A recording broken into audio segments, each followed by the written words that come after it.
যাদের আমলগুলো কর্মতৎপরতাগুলো হারিয়ে গেছে, ফিল হায়াতিদ দুনিয়া, দুনিয়ার জীবনে আমল তারা করেছিল কিন্তু আমলগুলো হারাইয়া গেছে, আল্লাহ পর্যন্ত পৌঁছে নাই। আমল তারা করেছিল কিন্তু আমল আল্লাহ কবুল করেন নাই, তাদের খবর দেব নাকি? ওয়াহুম ইয়াহসাবুন আন্নাহুম ইহসিনুনা সুনআ, অথচ এই মানুষগুলো মনে করে তারা ভালো আমল করে চলছে, তারা যে ক্ষতিগ্রস্ত, আমল যে কবুল হয় না এটা তারা জানেও না। ও নবী, আপনি বলুন, আমি তোমাদের তাদের খবর দেব নাকি? এই আয়াত গতকালকে নাজিল হয় নাই, হয়নি গত বছর বা গত মাসে, নাজিল হয়েছে আজ থেকে 1400 বছর আগে। রাসূলুল্লাহর যুগে সাহাবায়ে কেরামের সময়ে আমল করার পরেও আমল কবুল হয় নাই এমন মানুষ যদি থাকে, আজকের এই যুগে ওই মানুষের সংখ্যা কমেছে না বেড়েছে? আল্লাহ না করুক ওদের তালিকায় যদি আপনার নাম থাকে, আমার নাম থাকে। আমরাও তো নামাজ পড়ছি, রোজা রাখছি, হজ করছি, যাকাত দিচ্ছি। আমাদের আমল যদি আল্লাহ পর্যন্ত না পৌঁছে, আল্লাহ কবুল না করেন, হাসরের ময়দানে কোনো উপায় নেই। আল্লাহ মানুষকে যখন জান্নাত জাহান্নাম দেবেন, জান্নাত জাহান্নাম দেওয়ার আগে আমল ওজন করা হবে এমন আলোচনা আল্লাহর কোরআনে আছে না নাই? আল ওয়াজনু ইয়াউমাইযিনিল হক, আল্লাহ তাআলা কোরআনে বলেন সেদিন ওজন হবে, এটা চূড়ান্ত সত্য কথা। আর ওজন যখন হবে তখন রেজাল্টটা কার কেমন হবে আল্লাহ বলছেন, ফাম্মা মান সাকুলাত মাওয়াজিনুহু, আমার সাথে পড়ুন যারা পারেন। ফাম্মা মান সাকুলাত মাওয়াজিনুহু ফাহুয়া ফি ঈশাতির রাদিয়া ওয়া আম্মা মান খাফফাত মাওয়াজিনুহু ফাউম্মুহু হাওিয়া। অতঃপর ওজন করার সময় যাদের আমল নামায় নেক বেশি হবে তারা ডাইরেক্ট জান্নাত পেয়ে যাবে। কে বলেছেন? ফাহুয়া ফি ঈশাতির রাদিয়া, সে সন্তোষজনক জীবন পেয়ে ধন্য হবে, জান্নাত পাবে। নেকের পাল্লা যাদের বেশি ভারী হবে, ওজন বেশি হবে, তাদের জন্য কোনো শাফাআতকারীর শাফাআতেরও কোনো প্রয়োজন নেই, তারা ডাইরেক্ট জান্নাত পাবে। ওয়া আম্মা মান খাফফাত মাওয়াজিনুহু ফাউম্মুহু হাওিয়া, আর যার নেকের পাল্লা হালকা হয়ে যাবে তার জন্য হাবিয়া নামক জাহান্নাম নির্ধারণ করা হবে। এই হলো কোরআনের ঘোষণা। যাদের নেকের পাল্লা হালকা হবে তারা জাহান্নামী। নেকের পাল্লা ভারী হওয়ার জন্য আমাদের আমলগুলো কবুল হওয়ার মানে উন্নীত করা দরকার আছে না নাই? আমল করলে হবে না, আমল কবুল হয় কিনা সে চিন্তাটাও মাথায় রাখা লাগবে। ইব্রাহিম আলাইহিস সালাম আল্লাহ তাআলা যখন বললেন, ইব্রাহিম সন্তান ইসমাইলকে সাথে নিয়ে তুমি আমার ঘর কাবা বানাও। وَإِذْ يَرْفَعُ إِبْرَاهِيمُ الْقَوَاعِدَ مِنَ الْبَيْتِ وَإِسْمَاعِيلُ رَبَّنَا تَقَبَّلْ مِنَّا إِنَّكَ أَنْتَ السَّمِيعُ الْعَلِيمُ। আল্লাহ তাআলা ওয়াজ করেন, আলোচনা করেন, আমাদেরকে বুঝান।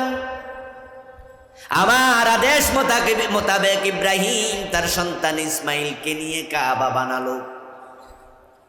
কাবা ঘর বানাইয়াই বাড়ি চলে যায় নাই, আমি আল্লাহকে বলে দেয় নাই আল্লাহ আপনার অর্ডার মেনেছি, কাবা ঘর বানাইছি, এবার বাড়ি চলে গেলাম।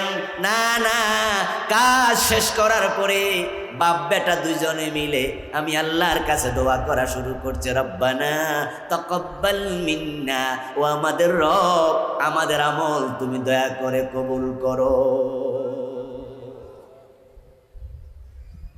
আপনার নামাজ, আপনার রোজা, আপনার সাদাকা, আপনার দান, আপনার হজ, আপনার যা ইবাদত আছে কোনোটাই যদি আল্লাহ কবুল না করে, কেন কবুল করো নাই এ প্রশ্ন করার ক্ষমতা কারো আছে? ও প্রিয় নবী, আপনি বলুন আমি কি তাদের খবর দেব নাকি যারা আমল করার পরেও ক্ষতিগ্রস্ত, আমল কবুল হয় না, আমল করার পরে আমল কবুল হয় না। এমন মানুষ রাসূলের যুগে ছিল, আজকের যুগেও আছে। যেমন আমাদের বাংলাদেশে কাদিয়ানি নামে একটা সম্প্রদায় আছে না নাই? ওদের কি মসজিদ নাই? কথা বলুন। তারা কি নামাজ পড়ে না, রোজা রাখে না, দাড়ি টুপি নাই, হজ জাকাত নাই, সব আছে। কিন্তু যারা জানেন তারা বলুন তো কাদিয়ানি মুমিন না কাফের? যারা কাফের তাদের আমলের মূল্য আল্লাহর কাছে এক পয়সাও নাই। আমার প্রিয় ভাই, মসজিদে গিয়ে আল্লাহর সেজদা দেয়, আবার দরবারে যায় পীরের পায়ে সেজদা দেয়, এমন মুসল্লি বাংলাদেশে আছে না নাই? যে পীরের পায়ে সেজদা দেয় লোকটা মুমিন না মুশরিক? ওই লোকের নামাজ রোজার মূল্য আল্লাহর কাছে আর এক পয়সাও নাই। কারণ যার ঈমান নাই তার আমলের কোনো দাম নাই। জান্নাতে যেতে হলে ঈমান আমল দুইটাই লাগবে, দুইটাই লাগবে, দুইটাই লাগবে। এই দুইটার মাঝে আমল লাগে না, ঈমান আগে। ঈমান হলো অঙ্কে একের মতো, নেক আমল হলো তার ডান পাশে শূন্যের মতো। ঈমান যদি থাকে, একটা আমল করো সওয়াব আল্লাহ দেবেন কমপক্ষে 10 গুণ। আর ঈমান যদি না থাকে, কোটি আমল করো একটা সওয়াব আর। আল্লাহ বলছেন মা জাবিল হাসানাতি ফালাহু আশরু আমসালিহা। যারা মুমিন বান্দা তারা যেই আমল করুক না কেন, আমি আল্লাহ আমল নামায় কমপক্ষে 10 গুণ সওয়াব লিখে দেই। আমার প্রিয় ভাইরা, একের ডান পাশে যদি আপনি একটা শূন্য দেন 10 হবে, দুইটা দিলে কত হবে? জোরে বলুন। 3টা দিলে, দিতে দেন, দিতে থাকেন, মান বাড়তে থাকবে। কিন্তু যদি এক মুছে দেন, শূন্যগুলোর মূল্য আর। মাদার তেরেসার নাম শুনেছেন? আওয়াজটা একটু কম হয় কেন? না হলে না বলেন, জি হলে জি বলেন। মাদার তেরেসার নাম শুনেছেন? উনি ছিলেন ইউরোপের নাগরিক, ছিলেন তিনি ইন্ডিয়াতে, ভারতে। জীবনে বিয়েটাও করেন নাই। উনি ছিলেন সমাজসেবী, হাজার হাজার ইয়াতিমের মা। ভারতে তিনি শত শত অরফেনেজ, ইয়াতিমখানা খুলেছেন। অনাথ, পিতামাতাহীন কত শিশুদেরকে মায়ের ভালোবাসা দিয়া মাদার তেরেসা মানুষ করেছেন। এমন অনাথের সংখ্যা কয়েক হাজার। ওনার কর্মের স্বীকৃতি স্বরূপ শান্তিতে ওনাকে নোবেল প্রাইজ দেয়া হয়েছে। নোবেলে প্রাপ্ত অর্থটাও পুরা ইয়াতিমখানায় দান করছে। কত চমৎকার আমল! রাসূলুল্লাহ বলেছেন, ইয়াতিমের মাথায় যদি কেউ হাত বুলায়, তার হাতের নিচ দিয়া যত চুল যাবে, বিকুল্লি শাওরাতিন হাসানাত, প্রতিটা চুলের পরিবর্তে আল্লাহ অসংখ্য নেকি লিখে দেয়। ফ্যানটা একটু দয়া করে আমার দিকে দেন। এত কথা কইলে ওয়াজ করবো কোন সময়? মাইকে টানুক গা, আমি তো গাইমা। দেখেন রে, দেখেন কি হয়েছে, হুজুর বাইসলেন আওয়াজ। আজকে নাকি তাপমাত্রা 40 ডিগ্রির বেশি। সুবহানাল্লাহ। আল্লাহর কাছে আমরা দোয়া করি অতিবৃষ্টি, অনাবৃষ্টি,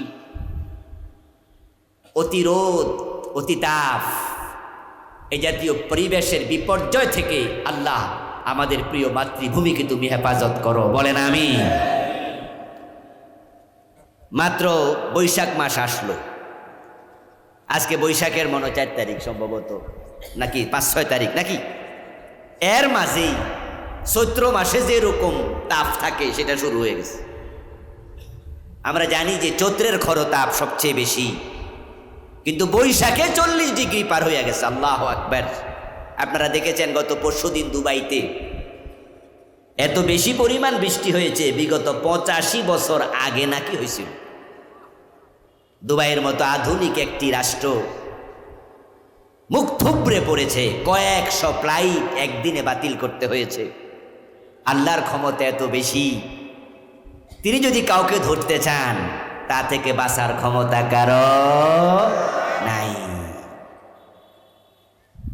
আমার প্রিয় ভাই, বলছিলাম মাদার তেরেসা হাজার হাজার ইয়াতিমের মা, কত দারুণ কাজ তিনি করেছেন। ইয়াতিমের মাথায় হাত বুলালে যদি এত সওয়াব হয়, ইয়াতিম লালন পালন করলে কত ভালো কাজ। প্রিয় নবীর মুখে শুনুন, কালান নবিয়্যু সাল্লাল্লাহু আলাইহি ওয়াসাল্লাম আনা ওয়া কাফিলুল ইয়াতীমি কাহাতাইনি ফিল জান্নাহ। প্রিয় নবীজি বলেন, যদি কোনো ব্যক্তি একজন ইয়াতিমকে লালন পালন করে, ওই লোক এবং আমি নবী মুহাম্মদ পাশাপাশি জান্নাতে থাকব। ইয়াতিম শব্দটা 1 বছর, বহু বছর হলো আইতাম, বহু বছর হলো ইয়াতামা। এই হাদিসে প্রিয় নবী বহু বছরের শব্দ বলেন নাই, বলেছেন আনা ওয়া কাফিলুল ইয়াতীম। যদি কেউ একজন ইয়াতিম লালন পালন করে, আঙ্গুল দুইটাকে একসাথ করে ইঙ্গিত করে বললেন কাহাতাইনি ফিল জান্নাহ, আমি এবং সেই লোকটা এভাবে পাশাপাশি জান্নাতে থাকবো। মাদার তেরেসা কি 1-2 জন লালন পালন করছে ইয়াতিম, না শত শত? কথা বলেন না ভাইয়েরা। আল্লাহর জান্নাত পাইছে তো? পাওয়ার কোনো সম্ভাবনা আছে? তার নেক আমলগুলো আল্লাহ পর্যন্ত পৌঁছেনি। কারণ তিনি কি মুমিন না মুশরিক? তিনি ছিলেন মুশরিকা, তিনি খ্রিস্টান। খ্রিস্টানদের ধর্ম বিশ্বাস হলো তারা হযরত ঈসা নবীকে আল্লাহর ছেলে মনে করে। আল্লাহ তাআলা বলেন, ওয়াকালাতিন নাসারাল মাসীহ ইবনুল্লাহ। যারা খ্রিস্টান তারা বলে ঈসা নবী আল্লাহর ছেলে। আপনাদের কাছ থেকে জানতে চাই, চিৎকার দিয়া বলুন তো, আল্লাহর কোনো ছেলে আছে? কোনো মেয়ে আছে? আমাদের বিশ্বাস হচ্ছে লাম ইয়ালিদ ওয়া লাম ইউলাদ। আমার সাথে পড়ুন, কুল হুয়াল্লাহু আহাদ আল্লাহুস সামাদ লাম ইয়ালিদ ওয়া লাম ইউলাদ ওয়া লাম ইয়াকুল লাহু কুফুয়ান আহাদ। মাদার তেরেসা তৃত্ববাদে বিশ্বাসী ছিলেন।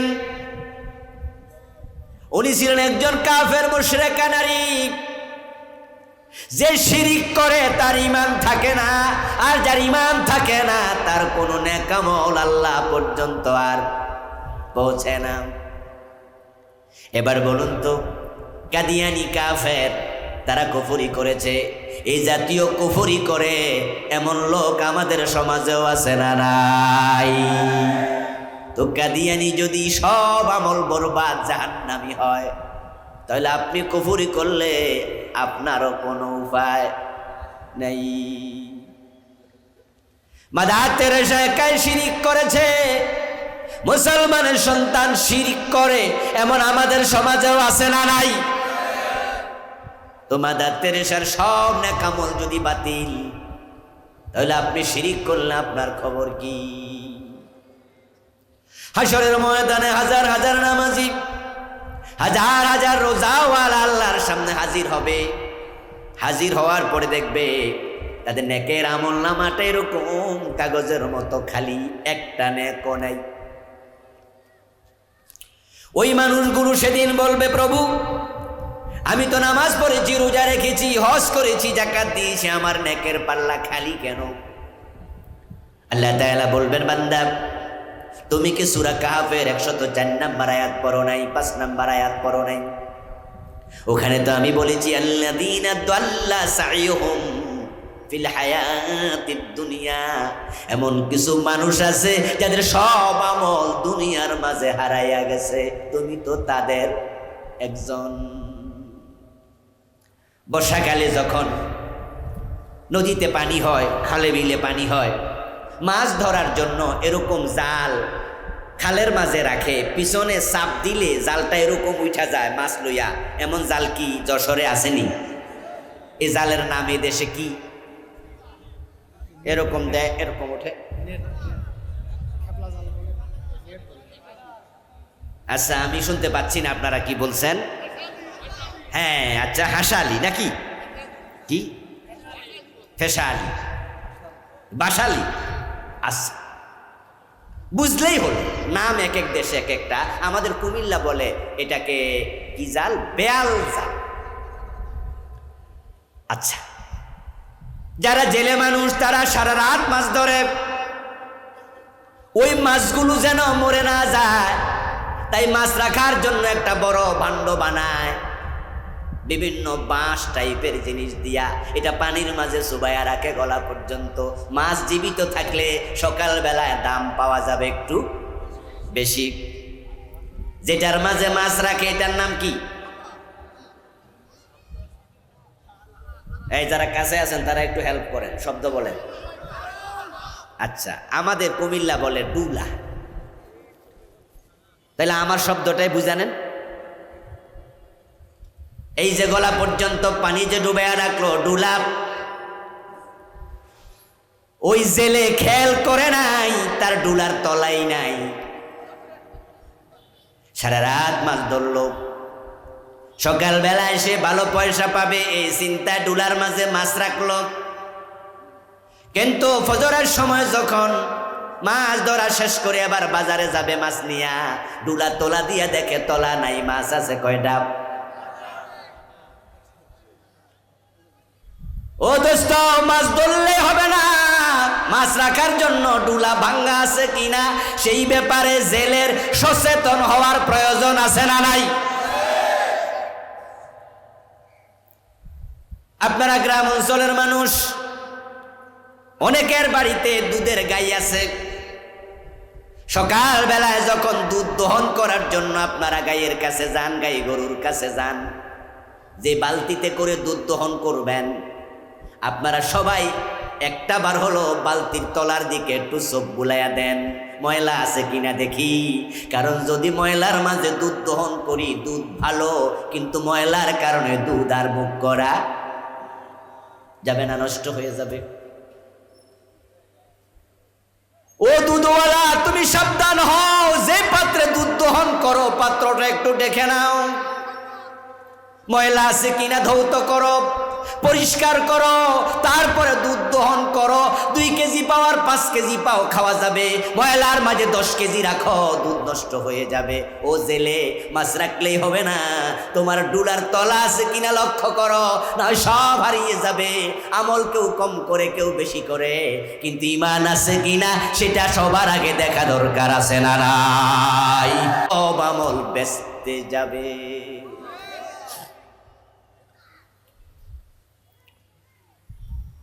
আল্লাহ তাআলা কোরআন মাজিদে বলছেন, মানুষগুলো যখন আল্লাহর সামনে গিয়ে দেখবে আমল নামায় কোনো নেক নাই, আমল নাই, তারা তখন আল্লাহকে বলবে, ওয়ালাউ আন্না লানা কাররাতান ফানাকুনা মিনাল মুমিনিন। তারা আল্লাহর সামনে বলবে, আল্লাহ আমার যে ঈমান নাই এটা তো আমি জানতাম না, পীরের পায়ে সেজদা দিলে শিরিক হয় এটা আমার জানা নাই, আমার পীর সাহেব বলছিল এটা নাকি তাজিমি সেজদা, এটা নাকি জায়েজ। আবুল কালাম আজাদের মতো হুজুররা বলছিল আল্লাহ ছাড়া অন্যরে সেজদা দিলে ঈমান থাকে না। আমার পীর সাহেব হুজুর বলছে ওরা শরীয়তের মৌলবী, ওরা মারেফত বোঝে না। যদি আল্লাহ ছাড়া অন্যকে সেজদা দিলে ঈমান চলে যেত, তাহলে ফেরেশতারা আদম নবীরে সেজদা দিছে, ফেরেশতারাও কি মুশরিক হইছে? আদম আলাইহিস সালামকে ফেরেশতারা সিজদা করেছে এমন আয়াত কোরআনে আছে কিনা? কিরে ভাইয়েরা কথা বলবেন না নাকি? এমন আয়াত কোরআনে আছে না নাই? ফাসাজাদাল মালাইকাতু কুল্লুহুম আজমাউন, সব ফেরেশতা আদমকে সিজদা দিছে, আল্লাহ নিজেই বলেছেন। ওই মুরিদ বলবে আমার ভণ্ড পীর তো আমাকে বুঝিয়েছিল আল্লাহ ছাড়া অন্যকে সিজদা দিলে ঈমান যায় না, যদি সেটা তাজিমি সিজদা হয়, যেমন আদম নবীকে ফেরেশতারা দিয়েছিল, তোমরা আমারে সিজদা মারো। কিন্তু আজকে আপনার সামনে আসার পরে দেখলাম ভণ্ড পীর আমাদের ভুল বুঝাইছে। কাদিয়ানীরা বলবেন না গোলাম আহমদ কাদিয়ানকে নবী মানলে ঈমান চলে যায়, এটা আমরা জানতাম না, কিন্তু আজকে বুঝছি আমরা কাফের। তুমি দয়া করে আমাদেরকে দুনিয়া একটা বারের জন্য পাঠায়া দাও, ফানাকুনা মিনাল মুমিনিন, আমরা আবার মুমিন হয়ে ফিরতে চাই। তার আল্লাহ তাআলার কাছে সেদিন বলবে আমাদেরকে দুনিয়া একবারের জন্য পাঠাও। আমি আমাদের ভাইদের কাছে একটু জবাব চাইবো, দুনিয়াতে আরেকবার আসার কোনো সম্ভাবনা আছে? আল্লাহ পাঠাবে না, আর কোনো সম্ভাবনা নাই। আল্লাহ তাআলা তখন ফেরেশতাদেরকে বলবেন ফাখুদুহু খুদুহু ফাগুল্লুহু সুম্মাল জাহিমা সাল্লু। ও ফেরেশতারা, এই লোকটাকে আমি 30, 40, 50, 80 বছর হায়াত দিছি, সে ওই সময় নাকি বোঝে নাই, টের পায় নাই, এখন আমাকে বলছে আবার দুনিয়া পাঠাতে, তারা ধর, খুদু, তাকে ধর, ফাগুল্লুহু, জাহান্নামের বেড়ি পড়া, সুম্মাল জাহিমা সাল্লুহু, জাহান্নামের মাঝখানে ফেলে দে। আল্লাহ তাআলার অর্ডার শুনে লোকটা কাঁদতে শুরু করবে। জাহান্নামে ফেলে দেওয়ার পরে জাহান্নামে গিয়েও কাঁদবে। قال النبي صلى الله عليه وسلم أهل النار يبكون في النار, জাহান্নামীরা জাহান্নামে কাঁদবে, এমন কাদা কাঁদবে কান্নাহা জাদাওয়াল, চোখের পানি গাল দিয়া এমন ভাবে প্রবাহিত হবে তোমরা দেখলে মনে করতে নালার মাঝে পানি প্রবাহিত হচ্ছে। খালের পানি যেমন প্রবাহিত হয়, জাহান্নামে এত কাঁদবে, চোখের পানি নালা খালের পানির মতো চলবে। ফাতানকাতিউদ দুমু ফাতাসিলুদ দিমাম ফাতাকাররাহাল উয়ুন। প্রিয় নবীজি বলছেন কাঁদতে কাঁদতে চোখের পানি শেষ হয়ে যাবে, তখন চোখ থেকে রক্ত বের হতে থাকবে, রক্ত বের হওয়ার কারণে চোখ ক্ষত বিক্ষত হয়ে যাবে, কিন্তু তাদের কান্না শেষ। লাগাতার 40 বছর কাঁদবে আর বলবে রব্বানা আখরিজনা মিনহা ফাইন উদনা ফাইন্না যালিমুন। এটা কোরআনের আয়াত। আল্লাহ তাআলা বলছেন তারা সেদিন বলবে রব্বানা আখরিজনা মিনহা, ও আমার রব জাহান্নামে সহ্য হচ্ছে না, আমাদেরকে জাহান্নাম থেকে তুমি বের করো, দুনিয়া একটা বারের জন্য পাঠায়া দাও, ফাইন উদনা ফাইন্না যালিমুন। আমরা যদি দুনিয়ায় যাইয়া আবার কুফরি করি, আবার শিরিক করি, আবার হারাম খাই, আবার অন্যায় করি, তাহলে আমরা জালেম, তখন যা মনে চায় শাস্তি দিও, একটা বারের জন্য দুনিয়া পাঠাও, ফানাকুনা মিনাল মুমিনিন, আমরা ওয়াদা দিলাম আমরা মুমিন হয়ে যাব, ভালো হয়ে যাব। কাঁদতে থাকবে, 40 বছর চলে যাবে, 40 বছর পর আল্লাহ তাআলা কথা বলবেন, জবাব দেবেন। জবাবটা কি হবে সেটাও আল্লাহ কোরআনে বলেন, ক্বালা খাসামু ফিহা ওয়ালা তুকাল্লিমুন। আল্লাহ জবাব দিয়ে বলবেন লাঞ্ছিত হয়ে পড়ে থাক, তোদের সাথে আমার কোনো কথা নাই, তোরা আমার সাথে আর কোনো কথা বলবি। এ হলো আখিরাত। এবার একটু বলুন তো, যারা ব্যর্থ, যাদের আমল কবুল হয় না, আজকে আমি যদি তাদের তালিকা বলি, আমি যদি আপনাদেরকে ওয়াজ করে শুনাই তারা কারা কারা, আর আপনি যদি টের পান যেখানে আমার নাম আছে আপনার নাম আছে, এখন চোখের পানি ছেড়ে দিয়ে কাঁদলে তাওবা করার সুযোগ আছে না নাই? এখন সুযোগ আছে। 100 জন খুন করে তাওবা করেছে, আল্লাহ ক্ষমা করেছে, এমন হাদিস আছে কিনা? সুযোগ আছে, এখন কাঁদো। প্রিয় নবীর জন্য বলছেন ইয়া আইয়ুহান নাসু কু ফাইন লাম তাস্তাতিউ ফাতাবাকু। ও মানুষেরা, আল্লাহর ভয়ে কাঁদো, চোখের পানি ছাড়ো। আল্লাহর কাছে প্রিয় দুটি ফোঁটা, যে দুটি ফোঁটা জাহান্নামের আগুনকে নিভিয়ে দেয়, একটা হচ্ছে মোমেনের চোখের পানির ফোঁটা, আর একটা হচ্ছে শহীদের যুদ্ধের মাঠে রক্তের ফোঁটা।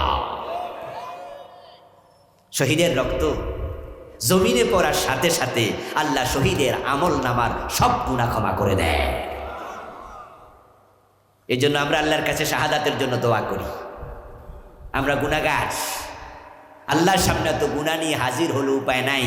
এই জন্য আমরা বলি, আল্লাহ আমাদেরকে শহীদ হিসাবে কবুল করো, কারণ শহীদ হলে আমল নামার গুনাহ মাফ হয়ে যাবে, শাহাদাতের সাথে সাথে আল্লাহর জান্নাত পাওয়া যায়। শহীদ হওয়ার জন্য আপনাদের আকাঙ্ক্ষা আছে না নাই?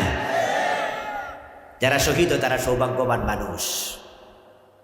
শহীদদের সম্মান দেখে কিয়ামতের দিন শহীদ হয় নাই এমন নবীরা পর্যন্ত ঈর্ষা করবে, আফসোস করবে, বলবে আল্লাহ যদি আমি শহীদ হতে পারতাম। শাহাদাত আল্লাহর দেয়া এত বড় নিয়ামত। হাশরের ময়দানে শহীদ যখন উঠবে, তখন তার গায়ের রক্তমাখা কাফনের কাপড় থেকে মিশক আম্বরের এমন সুগন্ধ বের হবে, তামাম হাশরের ময়দান শহীদের রক্তের সুগন্ধে মো মো করতে থাকবে। আল্লাহ হিসাবের জন্য শহীদকেও ডাকবে, ডেকে শহীদকে আল্লাহ প্রশ্ন করবে, তোমাকে জীবন দিয়েছি, নেয়ামত দিয়েছি, এই নেয়ামত তুমি ভোগ করেছ, তার পরিবর্তে বিনিময়ে আমি আল্লাহর জন্য কি করেছ হিসাব দাও। শহীদ তখন তার রক্তমাখা কাপড়ের দিকে ইঙ্গিত করে বলবে, আল্লাহ আজকে আমি কেন কথা বলবো, আমি কি করেছি আমার রক্তমাখা কাপড় সাক্ষী দেবে।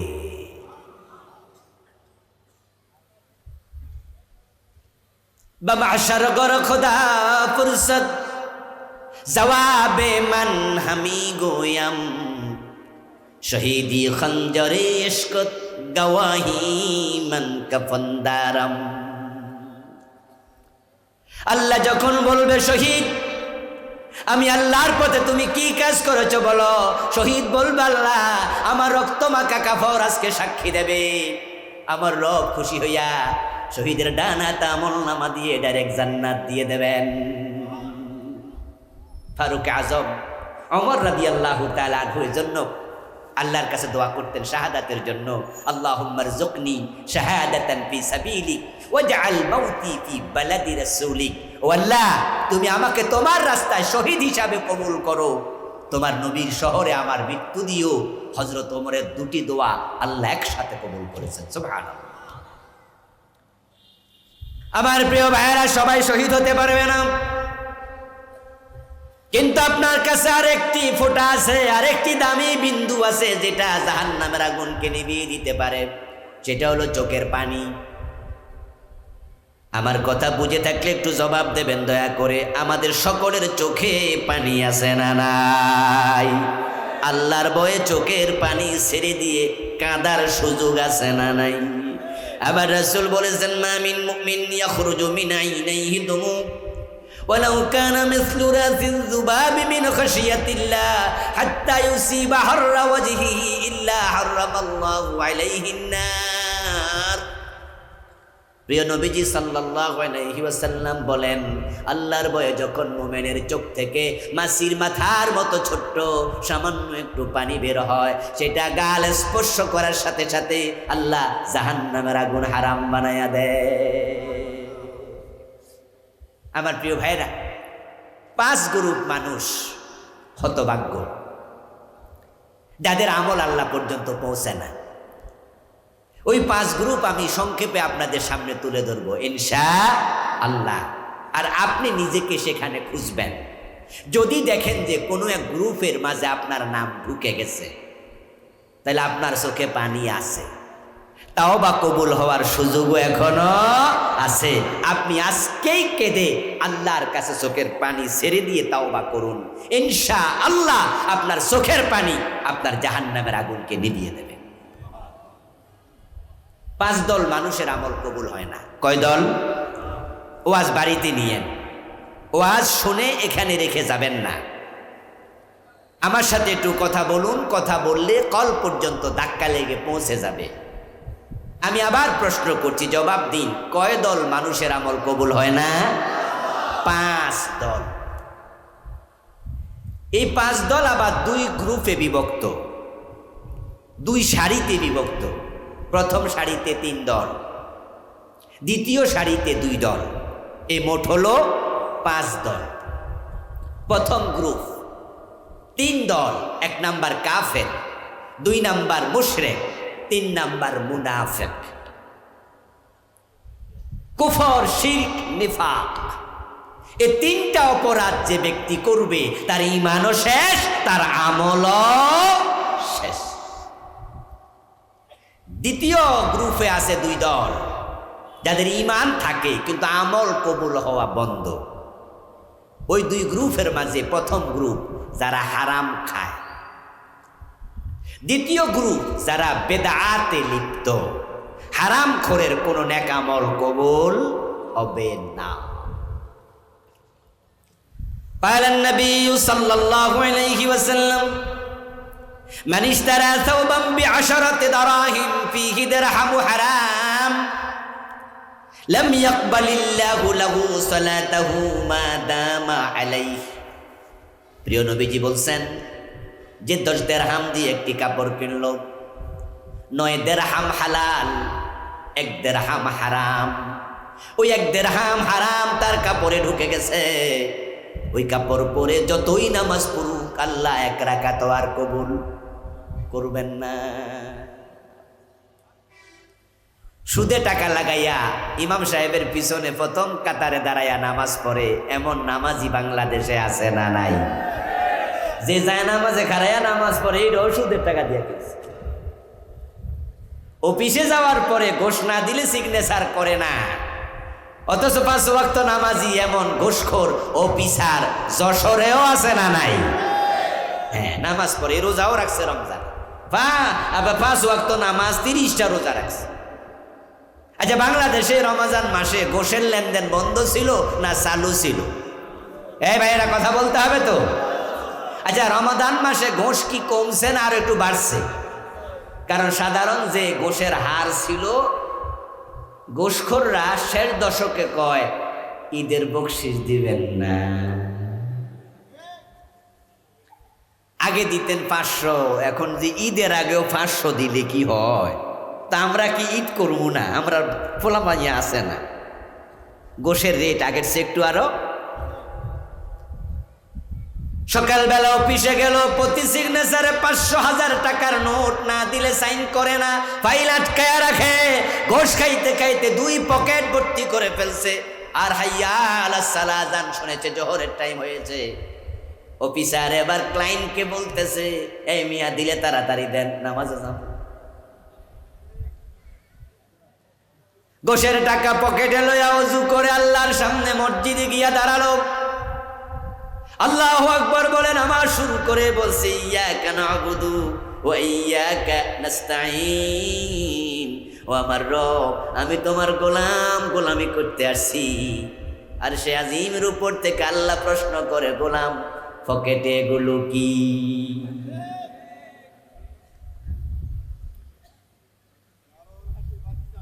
আমার প্রিয় ভাইরা, সুদে টাকা লাগাইয়া জান্নাত খোঁজো। তুমি ইসলামী বুঝো নাই, তুমি ইসলামী বুঝো নাই। قال النبي صلى الله عليه وسلم من أكل درهم ربا وهو يعلم أنه أشد من 36 زينا। আমার রাসূল বলে গেলেন যে জেনে বুঝে 1 টাকা সুদ খাবে তার আমলনামায় 36 বার জেনার গুনাহ লিখে দেয়া হবে।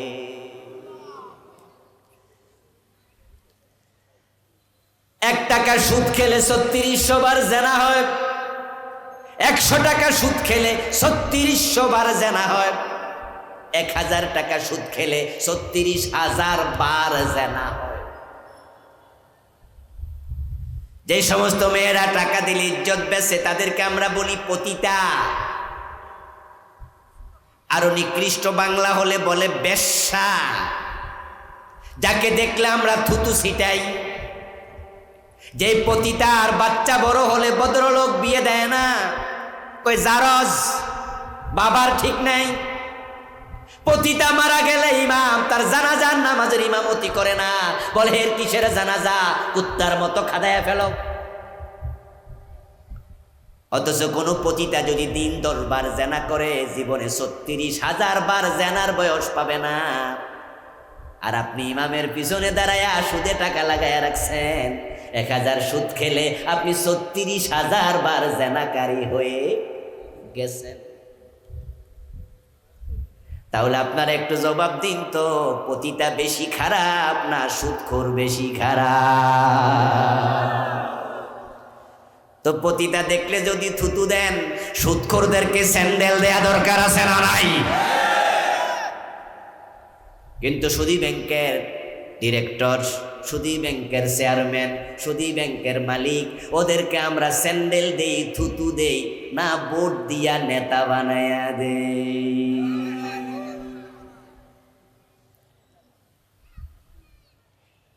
হাদিসে এসেছে রিবা সালাস ওয়া সাবুনা বাবান আইসারুহা আইয়ানকিহার রাজুলু উম্মাহ। সুদ খেলে বড় বড় 73টা গুনাহ আল্লাহ আমলনামায় লিখে দেয়। সবচেয়ে ছোট গুনাহ হলো নিজের মায়ের সাথে জিনা করা, মাকে বিয়ে করা, মায়ের ইজ্জতে হাত দেয়া। আর কত নিচে নাম্বা, আর কত নিচে।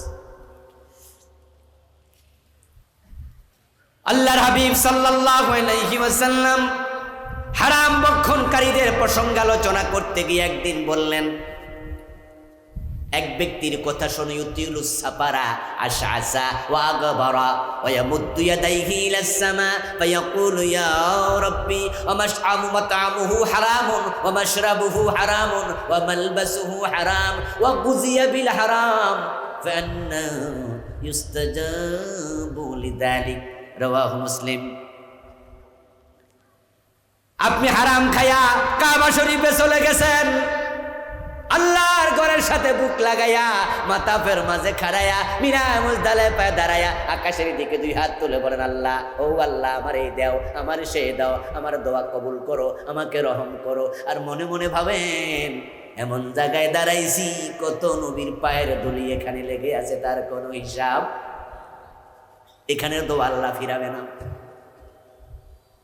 কাবার মুলতাজামের সাথে বুক লাগাইয়া হাত তুলে দোয়া করছো, রব রব রব। মনে মনে ভাবছো, এমন জায়গায় বুক লাগাইছি কত নবী কত সাহাবীর বুক এখানে লেগে আছে, হিসাব নাই। এখানে দোয়া আল্লাহ ফিরাবে না। আমার রাসূল বলেন, অথচ ওই দোয়াকারী হারাম খাইছে, রক্তে হারাম, গোস্তে হারাম, যে পানি খাইছে, পানির বিল যে টাকা দিছে, ওই টাকাটাও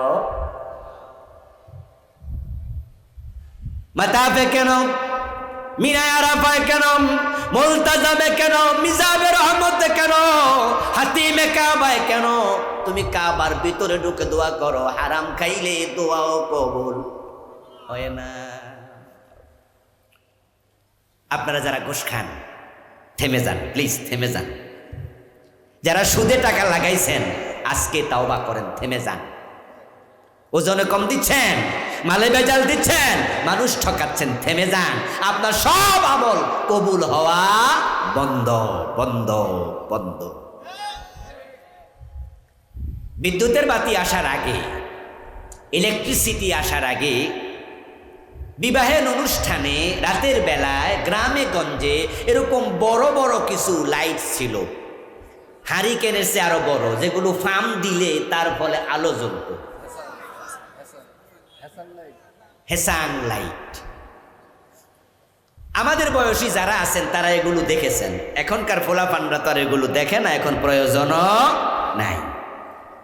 ওই হেসাং লাইট মাঝে মাঝে আলো দিত না, নিষ্প্রভ হতো, এরকম করে আস্তে করে মরে যেত।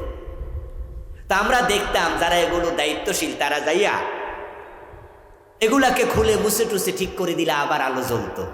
আমার মনে আছে এক অনুষ্ঠানে আমি যিনি ঠিক করছে তারে বললাম যে চাচা কিছুক্ষণ আগে দেখলাম এটা জ্বলে না, এখন যে ভালোই জ্বলে। বলতেছে ভাতিজা এখান দিয়া কেরোসিন উঠার জন্য একটা যন্ত্র আছে, তো ওটার মাথার মাঝে কিছু ধুলাবালি পড়ে গেছিল, তো কেরোসিন যখন উঠতে পারে না আলো জ্বলে না, আমি একটু মুছে সাফ করে দিছি, এখন কেরোসিনও ওঠে আলো জ্বলে। যারা হারাম খান কবুলের দরজায় ময়লা পড়ে গেছে, আসমান পর্যন্ত আমল বুঝবেন। যারা বেদাতের সাথে জড়িত আছেন বেদাতগুলো ছেড়ে দেন। আমাদের দেশে বেদাতের অভাব নাই।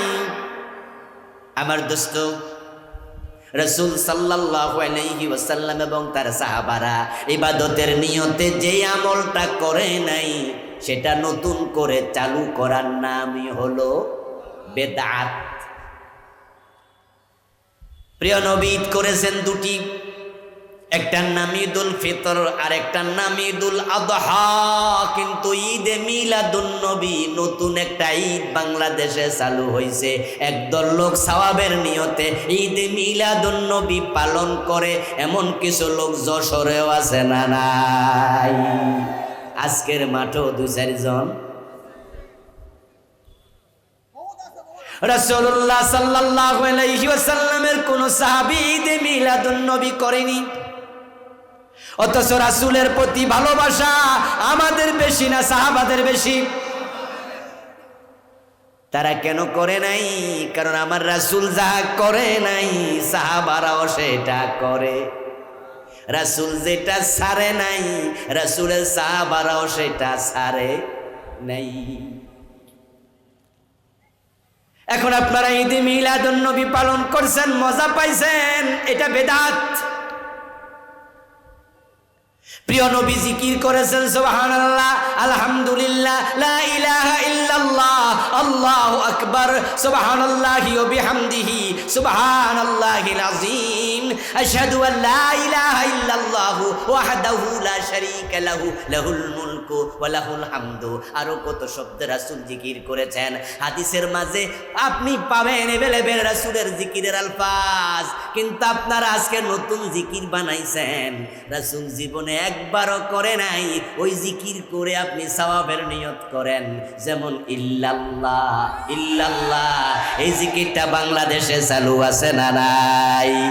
অথচ কান খুলে শোনো মুসলমান, আমার রাসূল ইল্লাল্লাহ জিকির জীবনে একবারও করেন নাই।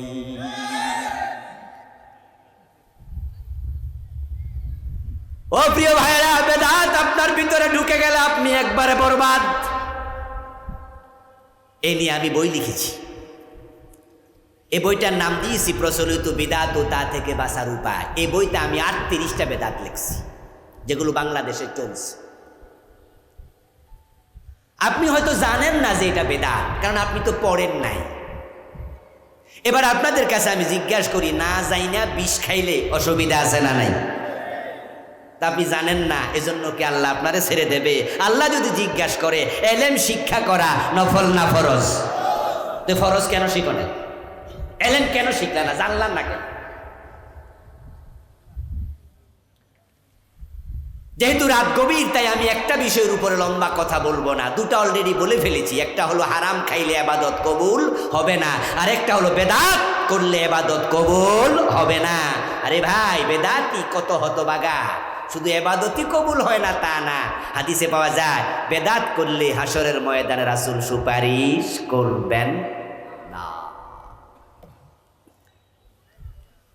হাদিসে আছে قال النبي صلى الله عليه وسلم حلت شفاعتي إلا صاحب بدعة।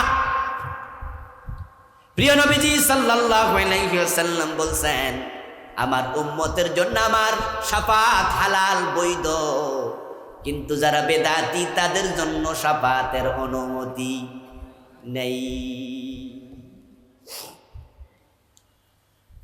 আমার প্রিয় ভাই, শুধুমাত্র শাফাত থেকে বঞ্চিত আপনি হবেন তা না। আরেকটি হাদিস শুনাই, যে ব্যক্তি বেদাতি তার জন্য প্রিয় নবীজির হাউজে কাউসারের পানিও নসিবে নাই। বেদাতিরা যখন হাসরের ময়দানে রাসূলের কাছে যাবে পানি খাওয়ার জন্য, তাদের মাঝে আর রাসূলের মাঝে একটা পর্দা পড়ে যাবে। সহিহ বুখারীর হাদিস। সময় কম বিদায় এবার পর্দা যখন পড়ে যাবে তখন লোকেরা পর্দার ওই পাশে, রাসূলের পাশে, প্রিয় নবীজি বলবেন ইন্নাহুম মিন্নি, তারা তো আমার উম্মত। কি হলো, পর্দা পড়লো কেন?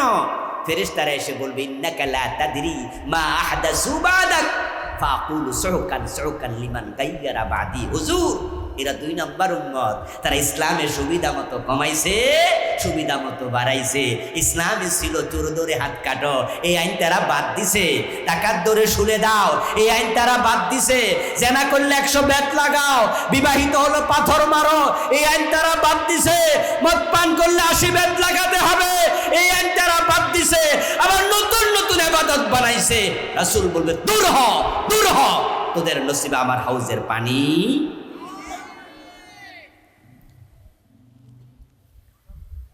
শেষ 2 গ্রুপ বলে দিলাম সংক্ষেপে। 38টা আছে, 2টা বলছি, বাকি আছে 36টা। আমার লিখা মোট 7টা বই আছে আলহামদুলিল্লাহ।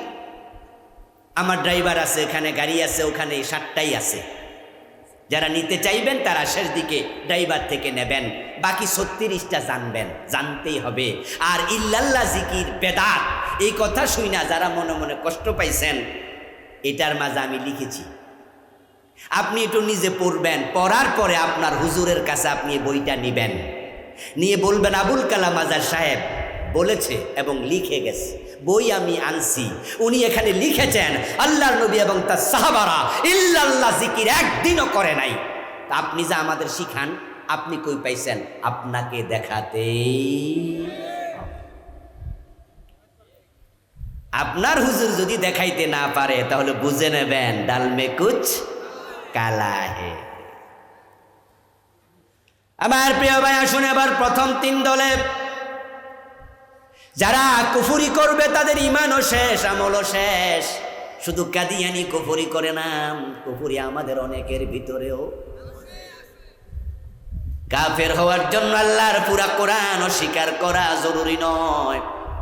এই কিতাবের যদি কেউ একটা অক্ষর অস্বীকার করে সেও কাফের হয়ে যাবে।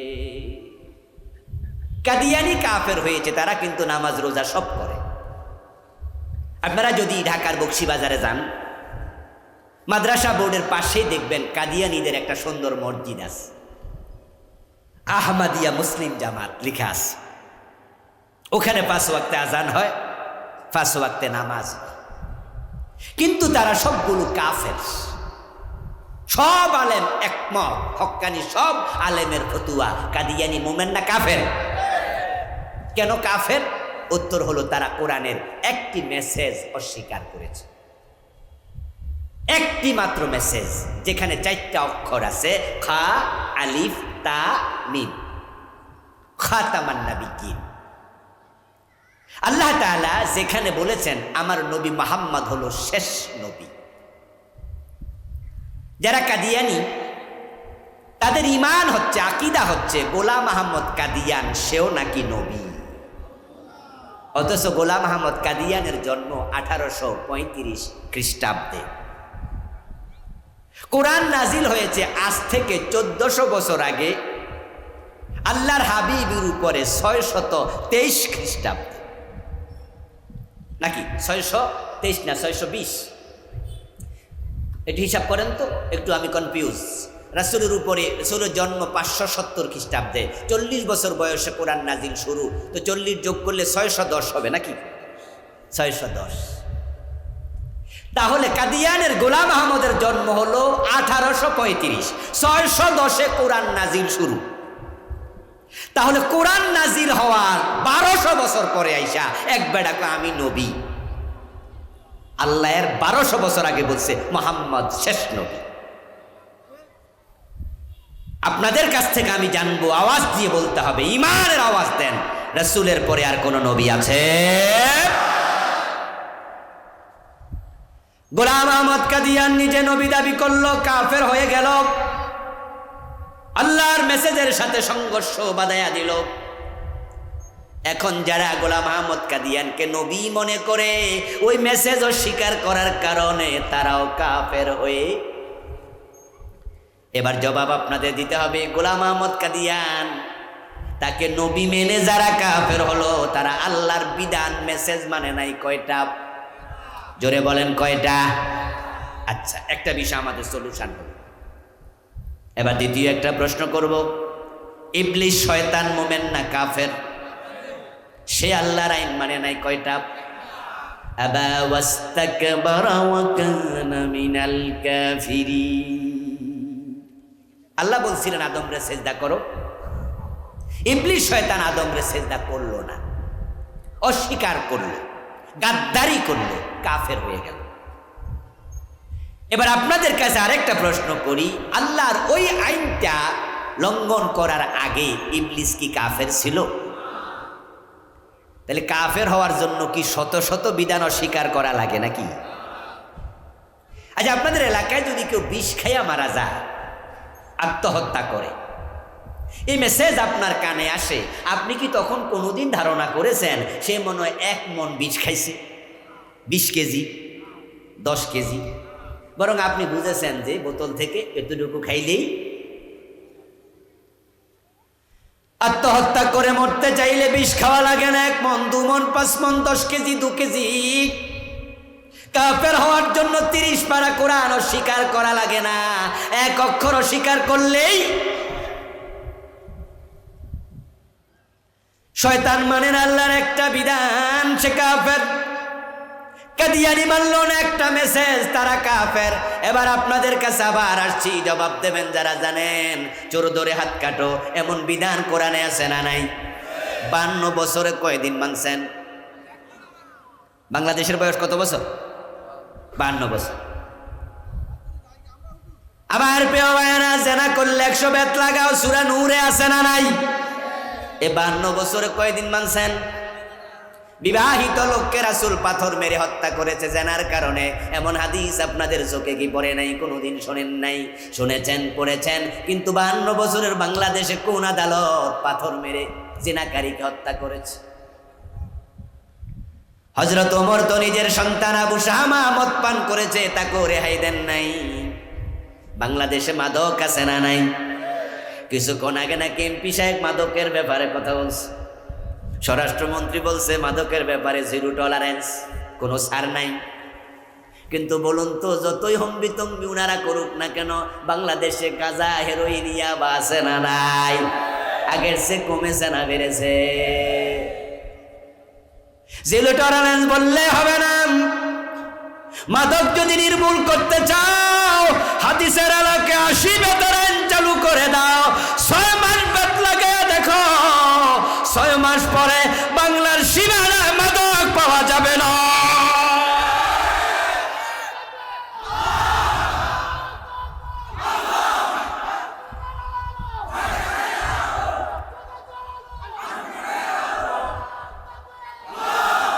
আমার ভাইয়েরা, হ্যাঁ, স্বরাষ্ট্রমন্ত্রী 0 টলারেন্স নীতি অবলম্বন করছেন মাদকের ব্যাপারে, ধন্যবাদ জানাই। আমাদের পুলিশ প্রশাসন মাদকের খবর পাইলে দৌড় মারে, অ্যারেস্ট করে, ধন্যবাদ। মাদকের সবচেয়ে গুরুত্বপূর্ণ রুট হলো কক্সবাজারের ইয়া। মায়ানমার থেকে ইয়াবা আসে সবচেয়ে বেশি। যারা টেকনাফ গিয়েছেন, রোহিঙ্গা ক্যাম্প পরিদর্শন করার জন্য গিয়েছেন, তারা চিটাং যখন কক্সবাজারে যখন ঢুকবেন, তখন দেখবেন 1 মাইল 2 মাইল ব্যবধানে বিভিন্ন তল্লাশি। সেখানে পুলিশের তল্লাশি, র্যাবের তল্লাশি, বিজিবির তল্লাশি, সেনাবাহিনীর তল্লাশি, আনসার বাহিনীর তল্লাশি। আপনারা সন্দেহ করলে আপনার ছোট ফ্যান খুললেও চেক করুন, বড়রা তো ভুলবই। আচ্ছা, এরপরও কি বাংলাদেশে ইয়াবা ঢোকে না? কি লাভ হলো তল্লাশি চৌকি দিয়া? আরে ইয়াবা মদ কেমনে বন্ধ হবে? বন্ধের কোনো উদ্যোগ তো নাই। তারা মদের বিরুদ্ধে যেই একটা অফিস বানাইছে, ওটার নাম দিছে মাদক নিয়ন্ত্রণ অধিদপ্তর। নিয়ন্ত্রণ হওয়া উচিত না নির্মূল হওয়া উচিত? জ্ঞানী গুণী ভাইয়ের আওয়াজ দেবেন, নিয়ন্ত্রণ আর নির্মূল দুটার মাঝে পার্থক্য আছে না নাই? নিয়ন্ত্রণ মানে হলো কিছু কিছু খাও, আর নির্মূল মানে হলো খাওয়া যাবে না, ঠিক কিনা? তো তারা যে অধিদপ্তর বানাইছে এর মাঝে ফেস লাগাই রাখছে। আচ্ছা বলুন তো, সোনারগাঁ হোটেলে মদের বার আছে না নাই? শেরাটনে, রেডিসনে, 5 স্টার হোটেলগুলোতে অফেন মদ বিক্রি হচ্ছে ঢাকা শহরে, অফেন। ওখানে যারা মদ খেতে যায় পুলিশ তাদেরকে অ্যারেস্ট করছে কয়দিন? কয় না এটা লাইসেন্স করা, ওইটা লাইসেন্স করা দোকান। তাহলে তোমরা যদি মদের লাইসেন্স দাও, এক দেশে 2 রকম আইন দিয়া কখনো মাদক নির্মূল হবে না। নিয়ন্ত্রণ নয়, 80 বেতার আইন চালু করে দাও, পিঠের চামড়া তুলে দাও, মাদক এমনি বন্ধ হয়ে যাবে। গরিবের ছেলে মদ খেলে তাকে ধরে পুলিশে দিবা, থানায় দিবা, জেলে দিবা। আর ধনির দুলাল 5 স্টার হোটেলে মদ খাইয়া মাইয়া নিয়া লাফা, তারে কপালে চুমু দিবা। 2 আইন দিয়া কখনো দেশে মাদক বন্ধ হবে না। কবি চমৎকার বলেছেন ওমরের ব্যাপারে, মদ্যপানের অপরাধে প্রিয় পুত্রকে নিজ করে মেরেছ দোররা, মরেছে পুত্র তোমারই চোখের পরে। আমার প্রিয় ভাই, শয়তান আল্লাহর একটা আইন মানে নাই, তাই সে কাফের। ফজরের টাইমে ঘুম থেকে ওঠে, অজু করে মসজিদে দাঁড়ায়া, নামাজে দাঁড়ায়া আউযুবিল্লাহ দিয়া শুরু নামাজ, নিয়ত টিয়ত কইরা তাকবীরে তাহরিমা দিলেন, তারপর আউযুবিল্লাহি মিনাশ শাইতানির রাজিম। ও আমার রব, অভিশপ্ত শয়তান থেকে তোমার কাছে আশ্রয় চাই। শয়তান পাশে দাঁড়ায়া কয়, আমার গালি দিল কেডা? অভিশপ্ত কেডা কইল? আমি আল্লাহর একটা আইন মানি নাই। আমি যদি অভিশপ্ত হই, তোরা ডজন ডজন বাদ দিছ, তোদের 14 গোষ্ঠী।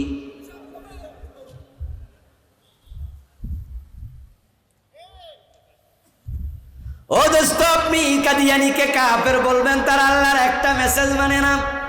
ছুরি ধরে হাত কাটো মানলেন না, ডাকাত ধরে শুলে দাও মানলেন না, জেনা করলে পাথর মারো মানলেন না, মদ পান করলে 80 বেদ্য মানলেন না। আল্লাহর বক্তব্য লাহুল খালকু ওয়াল আমর, এখানে অক্ষর আছে 15টা। কয়দিন মানলেন? বাংলা অর্থ হলো সাবধান, সৃষ্টি যার, আইন চলবে শুধুই তার। 52 বছরের বাংলাদেশ আল্লাহর আইনে চলছে কয়দিন? তো কাদিয়ানি একটা মানে না, শয়তান একটা মানে না, আপনারা মানেন না ডজন ডজন। তারা কাফের যদি হয়, নিজেদের খবর কি?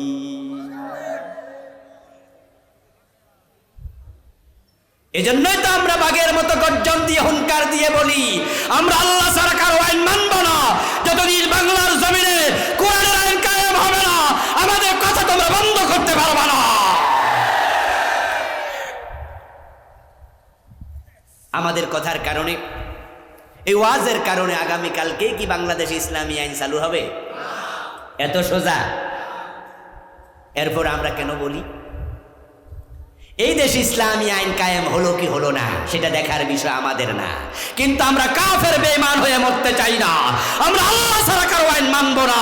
এটা বলার অপরাধে যদি ফাঁসির রশি দেখাও, হাসতে হাসতে ফাঁসির মঞ্চে চলে যাবো, থামাতে পারবো না। আমার প্রিয় ভাই, কুফরি বাংলাদেশে বন্যার পানির মতো ঢুকতেছে।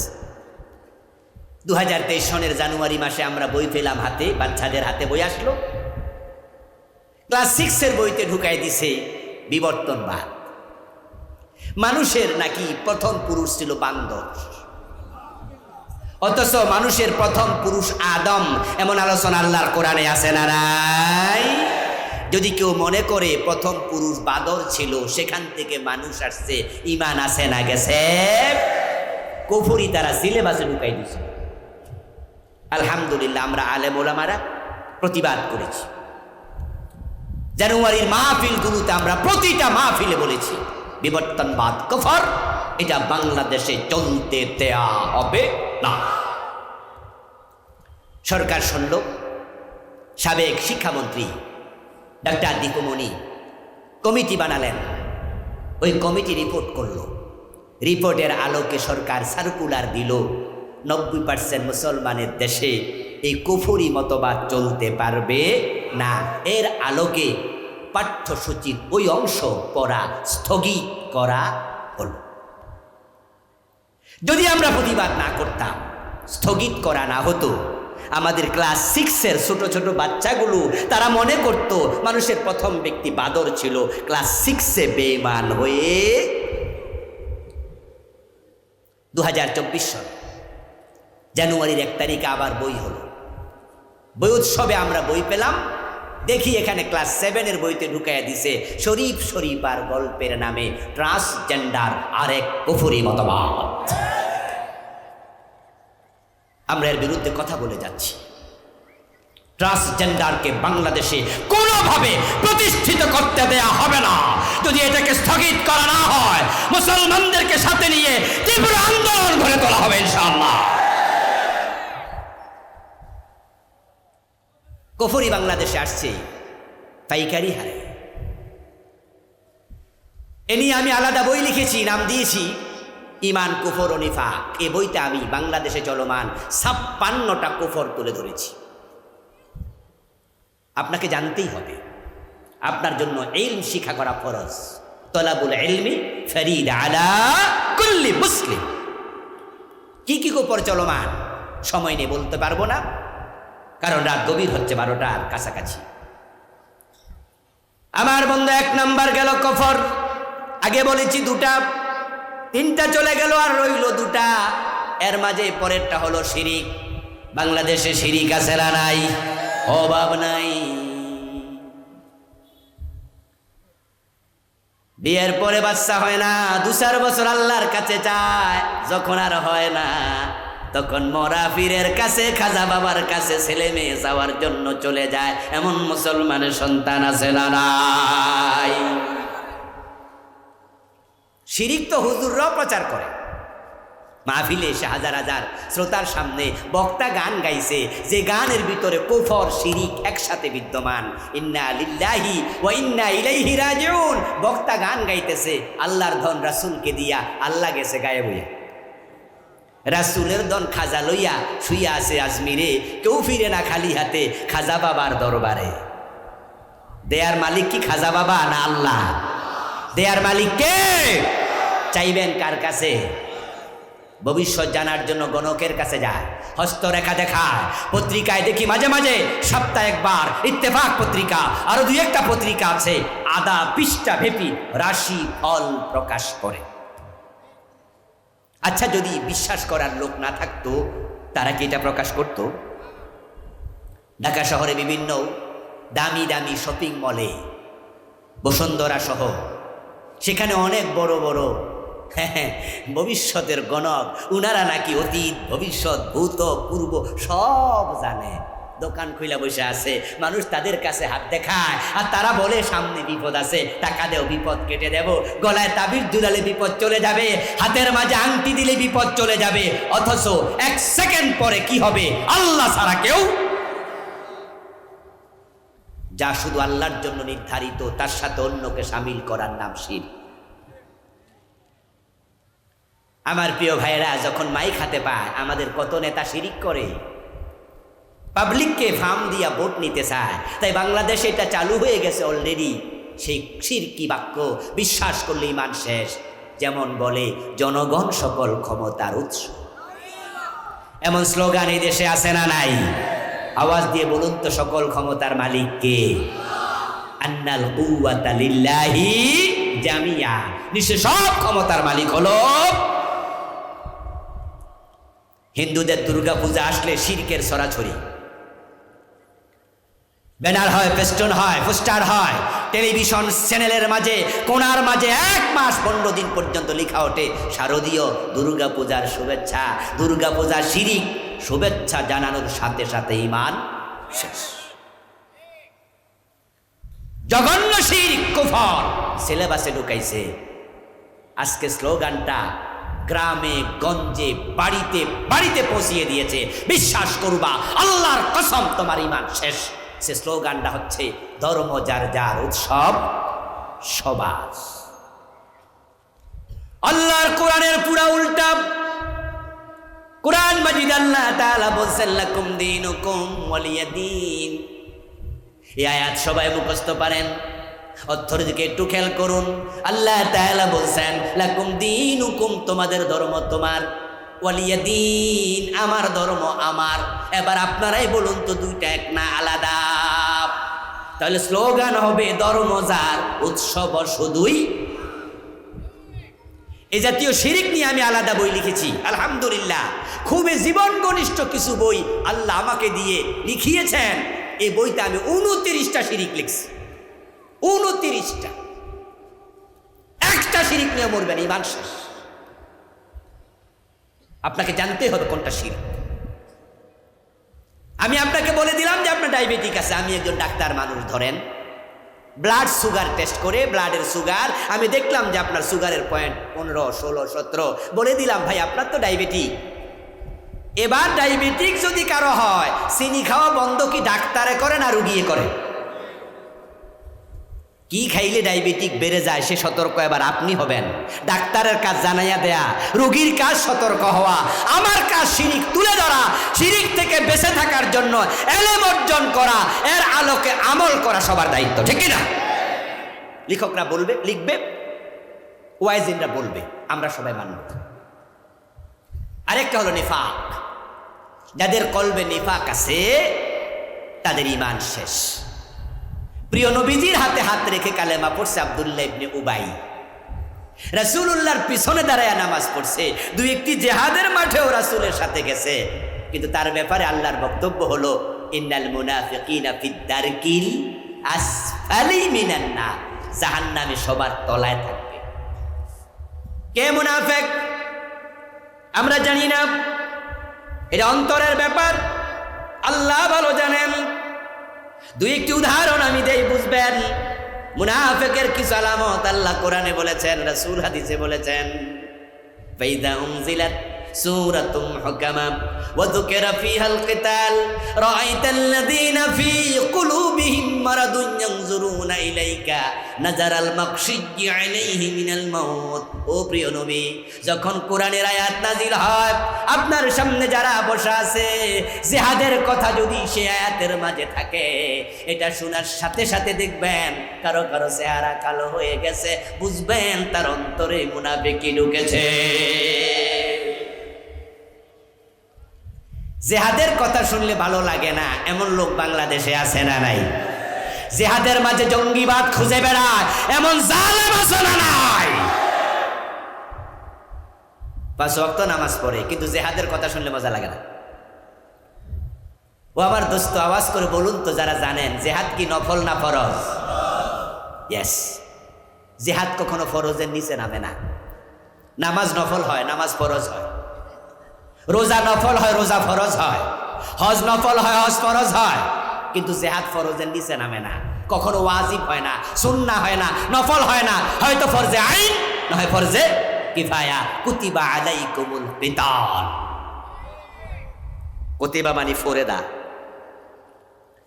জোহরের নামাজ পড়া ফরজ, তাহাজ্জুদের নামাজ কি ফরজ? রমাদানের রোজা ফরজ, আশুরার রোজা কি ফরজ? জীবনে হজ একবার করেছেন, ফরজ শেষ, আরেকবার যান নফল। নামাজ ফরজ হয়, নামাজ নফল হয়, রোজা ফরজ হয়, রোজা নফল হয়, হজ ফরজ হয়, হজ নফল হয়। জিহাদ কখনো ফরজের নিচে নামে না। আমার রাসূল জীবনে হজ করেছেন কয়বার?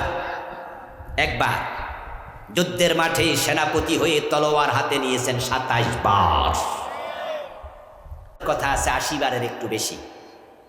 জাকাতের কথা আছে তার কাছাকাছি, হজের কথা আছে 3-4 বার, রোজার কথা আছে 3-4 বার, আর জিহাদের আয়াতের সংখ্যা হলো 500।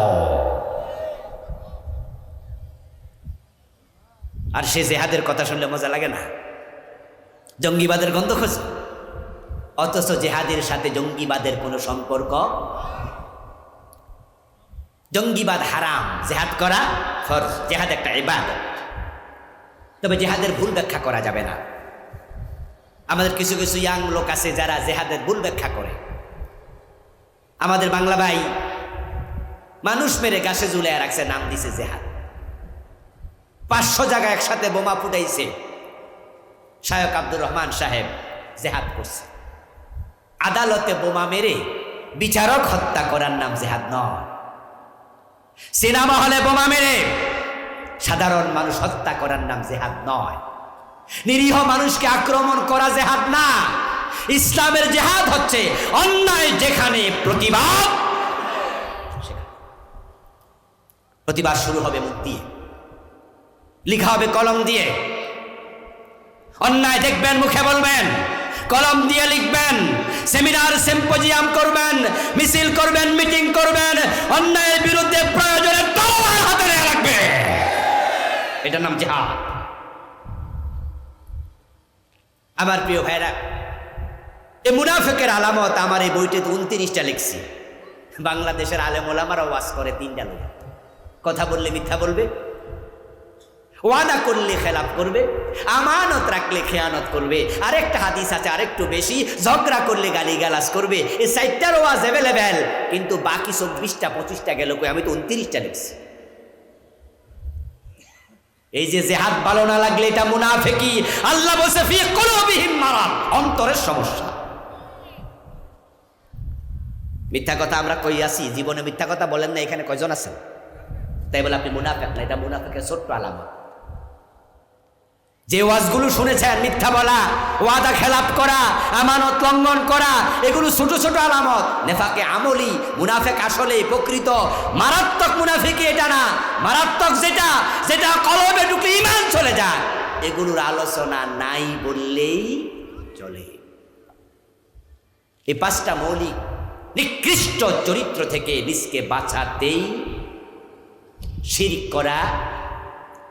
আমার সাথে একটু আওয়াজ করে বলুন, ওয়াজের শেষ দিকে চলে আসলাম।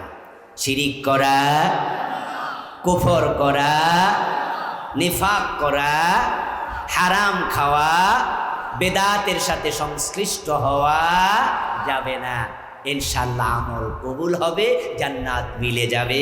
আল্লাহ তাআলা আমাদের সকলকে প্রকৃত অর্থে মুমিন হয়ে আমল করে করে দুনিয়ার জীবন কাটিয়ে কালেমা পড়তে পড়তে মরার জন্য কবুল করুন, বলি আমিন। আমার প্রিয় ভাইরা, দোয়ার দিকে যাচ্ছি।